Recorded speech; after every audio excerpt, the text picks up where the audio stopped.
believe we are live, actually. We are. We are. Good morning, Sandra. Welcome, welcome. It's lovely. Morning. Thank you for having me. Oh, it's beautiful. We've had a little bit of trouble getting the calendars and the diaries, in line, but looks like we're right, and we're here now. So we are. Tell me, whereabouts are you at the moment? I believe. Okay. So I'm currently in Adelaide. I'm a Melbourne girl. Yes. But next week I have a 7-day training here in Adelaide that I'm running. And so last week I flew out to Adelaide from Melbourne to isolate because I wasn't sure what was happening with the border closures. Yep. But lucky for me, I only actually stayed in isolation for 3 days. Yeah. And which was really great. And when the government, South Australian government, announced the borders being opened between Victoria and South Australia, I was told that I could actually, as long as my COVID tests came back negative, which of course they have, yes. I'm allowed to leave. So I no longer, so I've now turned it into a little bit of a working holiday. Oh, good. So has anyone come with you, your family, like your hubby? No. Well, we've just got hubby at home, and he stayed back to work.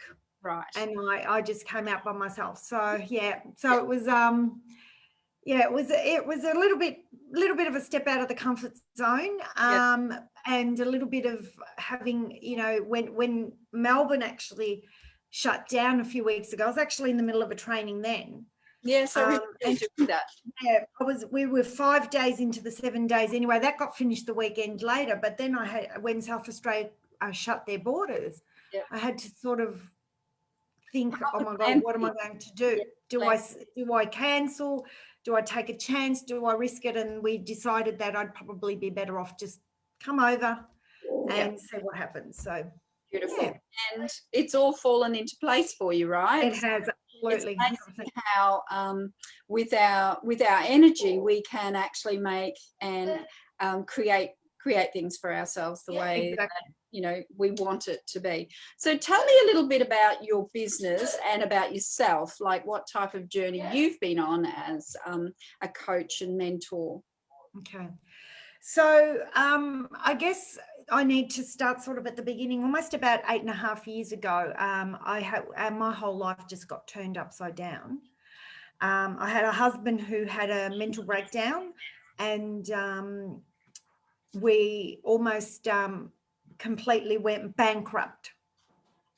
So what happened, she's good. What happened in the first 12 months or so since that happened, I sort of went on a bit of a soul search as to what had gone wrong, because I just couldn't understand what was it that had sort of gone wrong and brought me to that place where I was. So I went off, I started to do lots of spiritual modalities, and I went off and learned lots of different spiritual type things, Reiki and, lots of other things, some EFT and all that sort of stuff. And I realized that there was something missing, but I wasn't quite sure what it was. Couldn't put my finger on it. And I went off and did a 3-day hypnotherapy course, of which I teach now. Yeah. And it was at that 3-day hypnotherapy that I got taught what we call the NLP communication model. And then I got a little bit fascinated and sort of went wanting to know more. And it was during that weekend that I actually found a quote which completely changed my life, and it still does, and it's on everything. It's on my planners, it's on everything that I do. And it's a quote by Carl Jung that says, until you make the unconscious conscious, it will rule your life and you will call it fate. And it was at that moment that I had this aha moment of, oh my God. Yeah. Not that I've done this, but I've done this. Yeah. Yeah. And it was like, it's time to take back my power. So I decided to continue, and I've gone all the way through, and I'm a trainer of NLP and timeline therapy, hypnosis and coaching. Plus now I've created a couple of courses. I've got a accredited meditation course, and in the middle of writing a past life regression course. And within the last 8 years, because I've learned all about the unconscious mind and how we, and it went even further, the manifesting too. It's, a lot of people think manifesting is actual spiritual, but it's not actually completely all spiritual. Like there's a lot more that goes around, and, learning about, okay, we might tell ourselves affirmations, but what's the pictures and the sounds that you're holding in your unconscious mind, because that will be stronger than the affirmations. And completely turned my life around now, where we've become quite financial now. Yeah. And I run a successful business training people in the modalities that I have learned. Yeah. And then also business mentoring of people who want to, mostly holistic, conscious creator type people, heart-centered entrepreneurs who want to take their business to the next level and help more people and create a better business. And that's actually tying in with my old life of I was actually used to be a business strategist and an accountant. We never used to call it coaching and mentoring then, but I realized these days it was like, that's what I used to do. I actually used to go in, and we used to call it strategy, let's have a strategy meeting and things like that. So I was doing that years and years and years ago. So now I've combined both. Yeah, beautiful. It's me in a nutshell. Yeah, it's a beautiful journey. And, I can imagine, just where you were those previous 8 years ago. That would have been, very, very challenging. And Yes. that's got you the strength and the, I guess, the consciousness to push you forward. Yeah. I would not have been, there would be, if we hadn't gone through that, both me and hubby, if we hadn't gone through that, we would not be where we are today. It propelled us. Yes. Sometimes the worst things that happen to us are the things that actually completely propel us. And that's, we would have kept probably going tra-la, tra-la, tra-la. But it actually made me have to step right out, and him as well. And it's actually propelled us to a level that we probably never imagined we could have had. Yeah, it's beautiful. And so now in the business, you are that person. So can you flesh out the business a little bit more? Like what is the business model, and how you say you're away at the moment, but just for people that are listening, just there might be something that they want some clarity around. So if you could help with that. Yeah.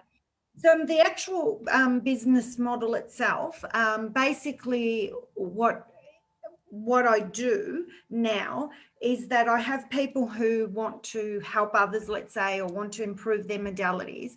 So basically I start the top of my funnel, so to speak, because in business, we've always got to have funnels. One of the biggest mistakes that I find, especially in this field of therapists, is that they get qualified and they jump out there, and the first thing they do is they try to find clients into their top level programs. Without thinking about, people have got to get to know you and got to know that you're the right person for them. So, I have lots of things at the top of my funnel. I have some Facebook groups. I do some free webinars, of which I have one this Thursday night, actually. I have lots of little half-day workshops. And then if people want to just come down the business path, I actually have 2 funnels that interchange, which is a little bit unusual, but because I've got 2 arms to this business, it's worked out like this. So some people will want to just come through, and learn a little bit more about how to get that online business up and running, how to create your programs, how to niche properly. That's one of the biggest problems, how to then connect with clients and how to convert them in a non-spammy, salesy way, because you need to sell. Yeah, exactly. Yeah. And then I have the other side where people might come in and do a 3-day hypnosis, or they might come in and do the 8-week meditation course. and then they want to do a lot more of the studying, and then they go into, you know, NLP practitioner, and then they go into master practitioner, and then into trainers training. And at any time, anyone in that training funnel can actually flip over and into the business funnel as well. Beautiful. Okay, cool. That's really clear. Thank you. That's an amazing model. So, okay, so you're traveling at the moment. So I'd love to ask, do you have a go-to style? Do you have, we're going to talk about style because, as you know, I'm the stylist, and I love to talk about what's going on inside is reflecting outside. And when we're talking about what you're talking about, and then how my I guess my coaching helps women understand that connecting to that is just so powerful, and it reflects outward. So I'd love to know, you know, obviously you have got some go-to styles when you're doing this work that are really you know, help you feel connected and aligned to what you're teaching. Okay, absolutely. Well, as you can see just by my hair color, yes, I now can say that these days I don't mind standing out in the crowd. Yeah. Yeah. So I love to wear, I wear, I suppose if you look at the style, I don't do corporate. Yeah. Yeah. I've been there though. If I do like suits, corporate suits, but they've got to have things like peplum or, you know, a little bit on the edge, you know, that little bit different jackets and things like that. So I guess my style, what would I call it? It's probably feminine, but smart, feminine. Yeah, right. So not casual, not casual. Flowy things, floral things. So a very smart, you know, like, not that I have anything against this, so don't get offended anyone, but I do not wear my trackies outside of going to the gym. I don't wear my trackies down the street. I don't wear my leggings down the street. I don't wear sneakers down the street. So it's a little bit, it's not overly dressed up, but I do like to wear shoes and nice dresses and flowy things, as you can see. I noticed the sleeve. The sleeve is gorgeous. That tulip sleeve is just beautiful. And it's such a powerful style for women that have lived a little, you know, women that have gone from 40 to 60. You know, we love to cover our arms, you know, we are quite conscious of our arms, and it is such a feminine style, that tulip sleeve. It's very, very feminine, very graceful, but it's also got a little bit of playfulness in it, which I love. I love ruffles, like I said, peplums, ruffles. I'm a very different person to what I was years ago. And like I said, I'm not scared to wear color. I'm not scared to stand out. And that, I think, all comes from my mindset. I think I was always this person, but now I've got the confidence since I've been my training to actually pull it off. I love what you said before about that unconscious consciousness, that, you know, that is so powerful, you know, like, we're not putting out there a facade of us. We're actually putting ourselves out there, you know, who we are, who we really are on the inside and the outside. So that is the key to confidence. Would you agree? 100%. Yeah. To be who you are. It's just key. What has been your biggest challenge with style? Like over the transition between, you know, getting where you are and then to now, what was a challenge for you? What was something that with style, probably the biggest challenge with style is because I am in my mid-50s. And I have put on a bit of weight over the last couple of years. As we all do. And my feet have spread. And, you know, my arms are not as, you know, tucked in as what they used to be.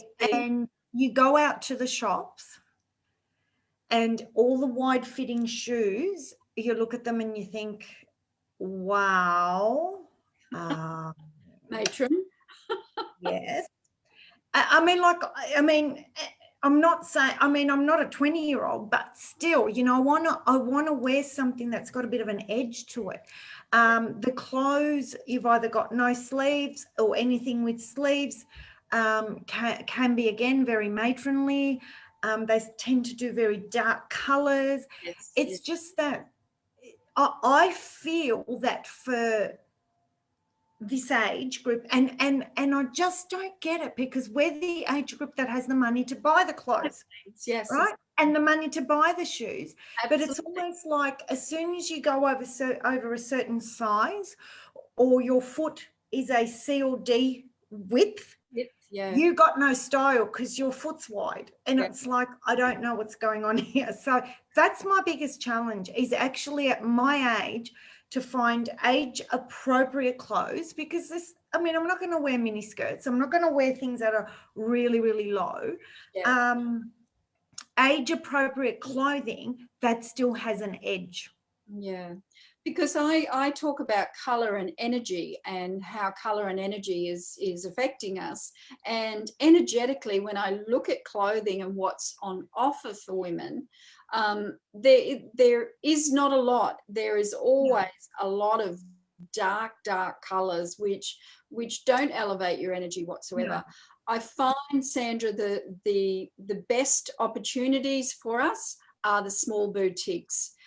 Yes, The I small agree. boutique, they're the ladies that are in business because they're probably just like us. They've got to a point where they've gone, you know what, there's nothing out there for me to wear. Yeah. I'm going to invest and bring this opportunity to people. And I know of two beautiful ladies that have done just that.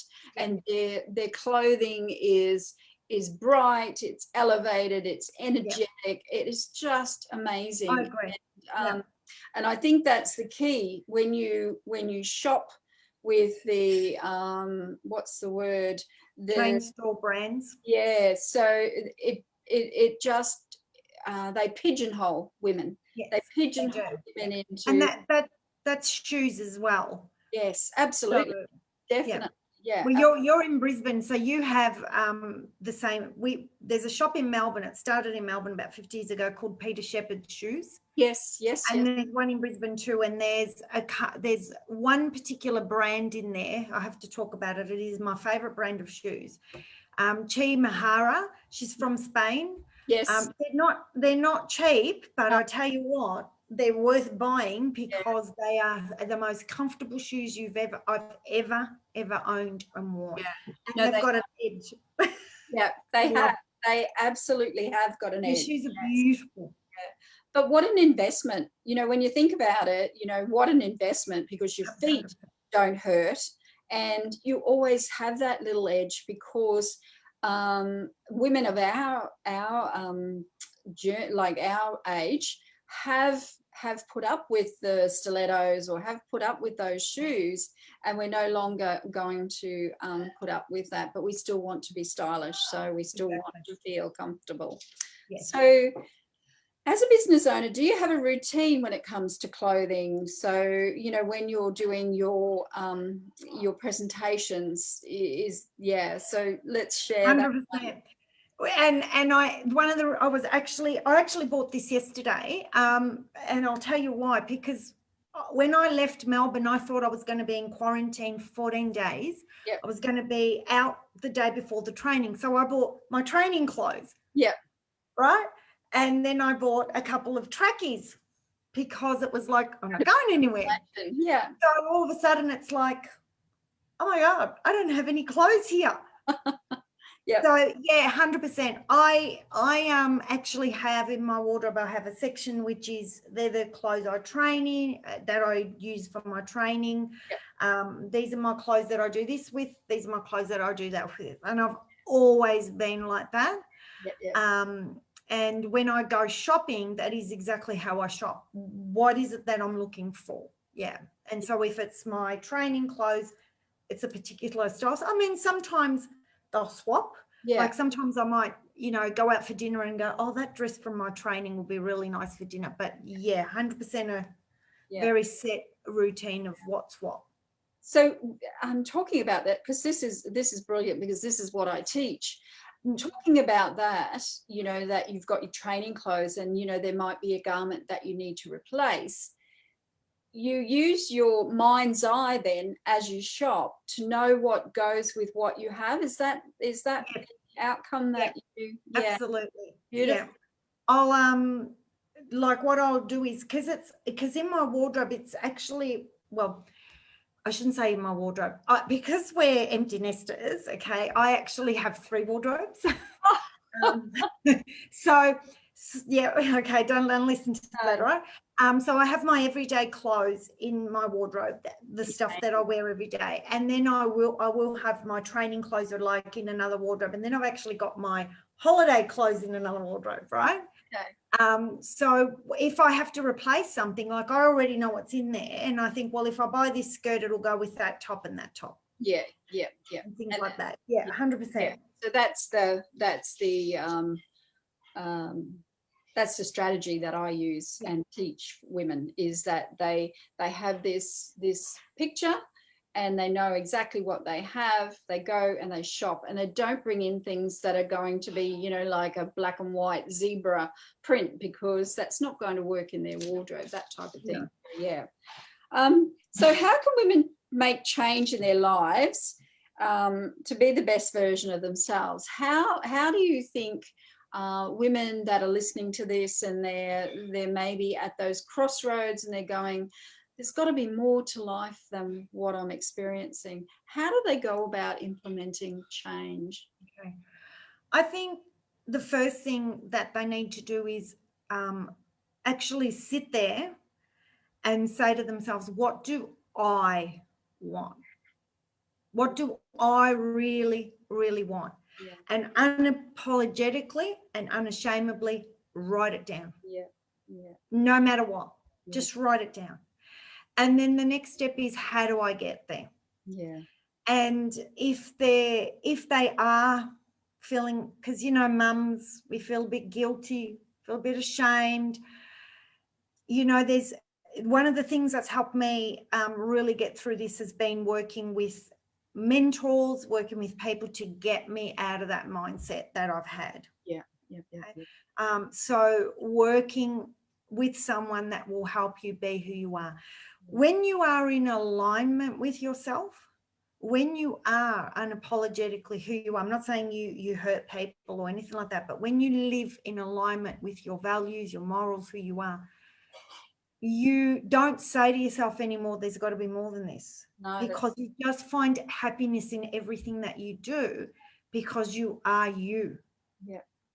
But a lot of women are scared because to actually write down what they want, because you know what happens? Society tells us that we're selfish. Yeah. You shouldn't want that. You're selfish. Yeah, exactly. Yeah.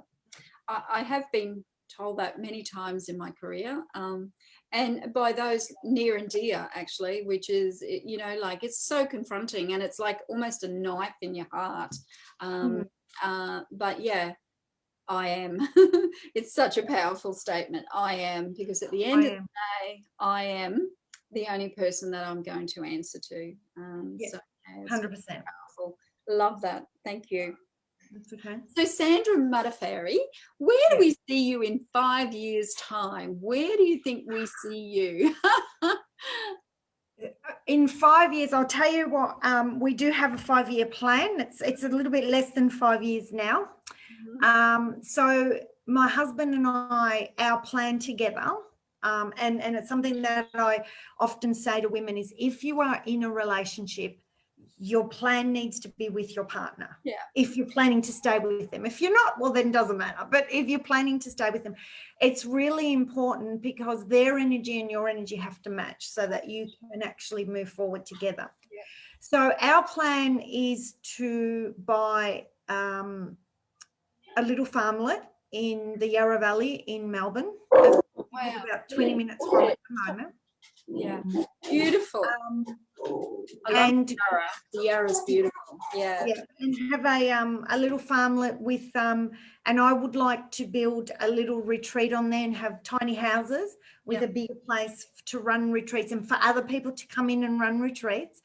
And my husband wants to retire and have pigs and goats and cows and things like that, because he actually he was born in the city, but he grew up for a portion of his life on a farm, and he loved it, and he wants to go back to that.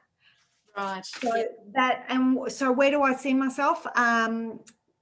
That's where I see myself going towards, and the business will get me there, because what I'll be doing is traveling, not only nationally, which is what I'm doing at the moment, training. Probably a lot of people said I was crazy when I put this out there because of COVID, but I'm still doing it.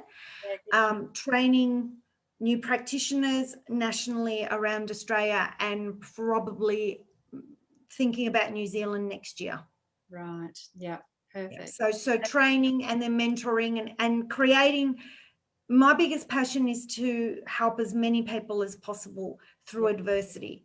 When I went through what I went through, I couldn't find help. I didn't know where to look. And so now it's about creating a ripple effect, because I can only help a certain amount of people. But if I empower others, they can go out there and help other people. Beautiful. Oh, I love it. Thank you for this morning. It's been lovely talking to you. We've connected before. This is just a really good insight, like a great insight into your passion and your purpose. And I love how you share that message with women or people, because it's both, isn't it, with your business? It's not just women. Not just women. Giving that opportunity to people that are in Australia or in the world. So thank you, Sandra, for having me today. I'm going to stop the recording. I'm going to stop